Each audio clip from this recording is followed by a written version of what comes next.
ہے کہ کس طور سے جب وہ دوسری آمد پہ آئے گا تو وہ اپنے آپ کو ظاہر کرے گا۔ 54 بات جو ہے،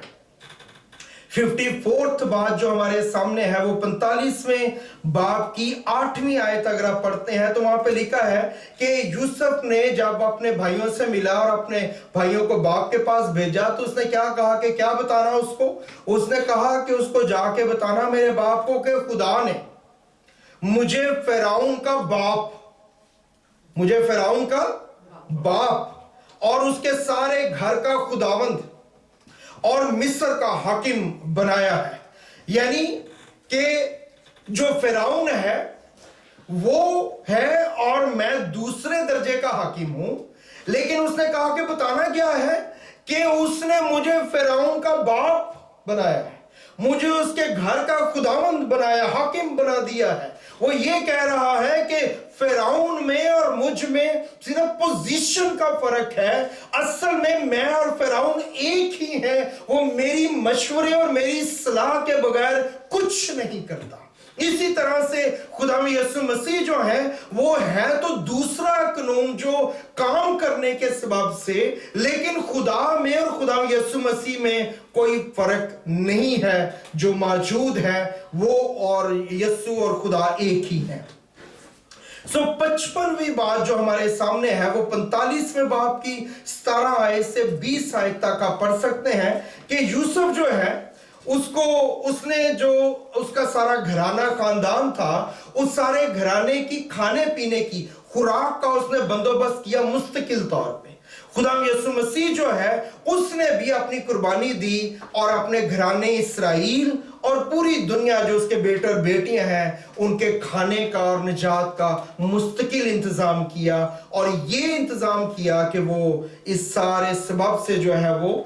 مستقل طور پہ خدا ان کے پاس اگر رہنا چاہیں تو وہ رہ سکے۔ پھر جو 56 بات ہمارے سامنے ہے وہ 43ویں باب کی 34 آیت اور 45 باب کی 22 آیت میں لکھی ہے کہ جو بنیامین اس کا بھائی ہے، وہ ایکچولی 4 بیویاں تھیں، اس کے باپ کی تو مختلف بیویوں میں سے مختلف بھائی تھے، لیکن اس کی ماں میں سے وہ 2 ہی بھائی تھے، یوسف اور اس کا چھوٹا بھائی بنیامین۔ تو جب بنیامین وہاں پہ آیا تو کلام میں لکھا ہے کہ اس نے بنیامین کو جو ہے جب خوراک بانٹی گئی تو اس نے بنیامین کو خوراک کا 5 گنا دیا، اور اس کے بعد جب ان کو بھیجا تو باقی سب بھائیوں کو کپڑے جو ہیں ایک ایک جوڑا کپڑا ان کو دیا، لیکن بنیامین کو 5 جوڑے کپڑے اس نے دیے۔ اسی طرح خدا یسوع مسیح نے ہم جو اس کے چھوٹے بھائی ہیں اور وہ ہمارا بڑا بھائی ہے، خداوند ہے، اس نے کلیسیا کو، چرچ کو، دلہن کو 5 خدمتیں دی ہیں، 5 فولڈ منسٹری ہمارے سپرد کی ہے، جو ہمارے درمیان موو کرتی ہے، کام کرتی ہے۔ یہ ہمارے لیے ہے جس کو ہم نے لینا ہے اور اس میں ہم نے آگے بڑھنا ہے۔ 57 بات جو ہمارے سامنے ہے یہ 47ویں باب کی 19 آیت سے 23 آیت تک ہمارے سامنے، آپ اس کو بعد میں پڑھ سکتے ہیں کہ یوسف کے پاس جب لوگ آئے تو یوسف نے ان سب لوگوں کا سب کچھ خرید لیا۔ اس نے ان کی جائیدادیں خرید لیں، گھوڑے بکریاں خرید لیں، زمینیں خرید لیں، یہاں تک کہ ان کو بھی خرید لیا غلام ہونے کے لیے فرعون کے۔ اس نے ان کا سب کچھ ان سمیت جو ہے وہ بائے کر لیا۔ اسی طرح خدا یسوع مسیح نے، اگر آپ مکاشفہ کی کتاب کے 5 باب کی 9 آیت پڑھیں تو وہاں پہ لکھا ہے کہ اس نے ہر ایک امت، قوم، قبیلہ، ہر زبان کے لوگوں کو اپنا خون دے کے سب کو اپنے لیے خرید لیا ہے۔ اگر آپ پہلا کرنتھیوں 6:20 میں بھی پڑھتے ہیں، کیا تم نہیں جانتے کہ تم قیمت سے خریدے گئے لوگ۔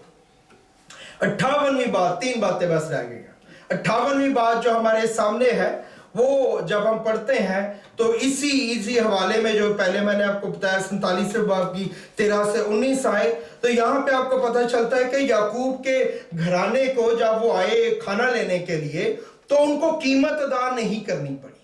انہوں نے قیمت تو دی لیکن وہ قیمت ان کو واپس مل گئی، وہ جو ہے بوروں میں رکھی ان کو واپس مل گئی۔